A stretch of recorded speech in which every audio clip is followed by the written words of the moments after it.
Hey, my name's Mike from Social Garden. I'm here with Nick Sproal, who's our Client Service Director for our property business. Today we're talking about the customer journey, but before we do, Nick, do you want to just quickly introduce yourself and talk a bit about your experience in the property market? Yeah, absolutely, Mike. So I've had just over 16 years experience in the property market, working on both the client side and the agency side, and working with a diverse group of brands, including Stockland, Lendlease, Investor, Simmons Homes, Mirvac, so right across the whole spectrum of the offering.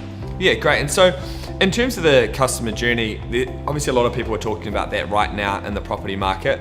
So how do you see the customer journey within that space? And what are your thoughts generally?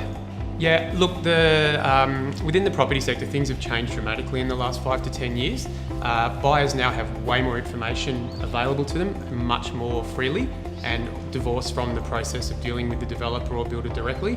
So what that means is that people are starting their prospecting a lot earlier, finding a lot more information before they even start to engage with the sales team. So it really fundamentally changes the relationship and puts more onus on the developer and the sales team to change their way of looking at things. How have you seen developers successfully kind of manage that longer customer journey in some regards, but I guess, increase lead volumes in general?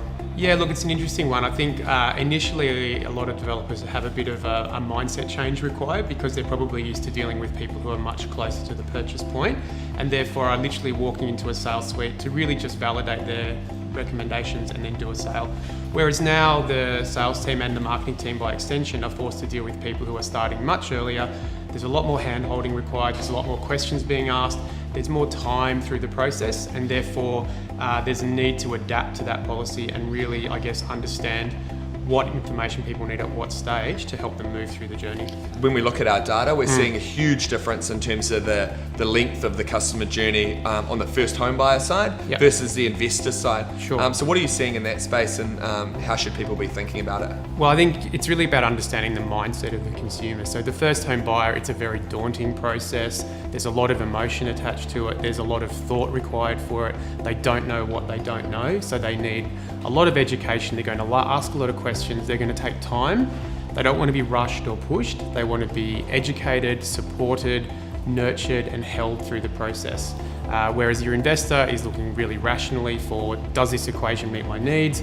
Can I see a return on it? Am I confident that I'm going to get value out of this equation? And often their process is faster, but they are way more educated and way smarter in the property sector, so they are a bit more ruthless than the first home buyer in the way they make their decisions. Because the first home buyer journey is so long, there's a lot of, as you said, a lot of hand-holding required. Yeah. Unfortunately, a lot of developers are thinking that either those leads are not in the right space, or their sales team really need to nurture them via the phone. And realistically, that's just not feasible. The cost is too high. You need your sales agents focusing on the prospects that are ready to go now.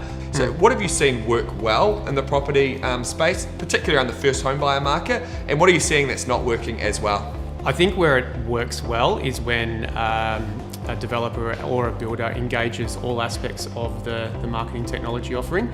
If you do, say, lead gen in isolation, you end up with a situation where the sales agent's bombarded with leads. They don't have the tools or the approach or even, I guess, the business directive to know how to nurture those leads. So it creates friction, which ultimately reflects back on marketing, and it becomes a challenging situation to deal with.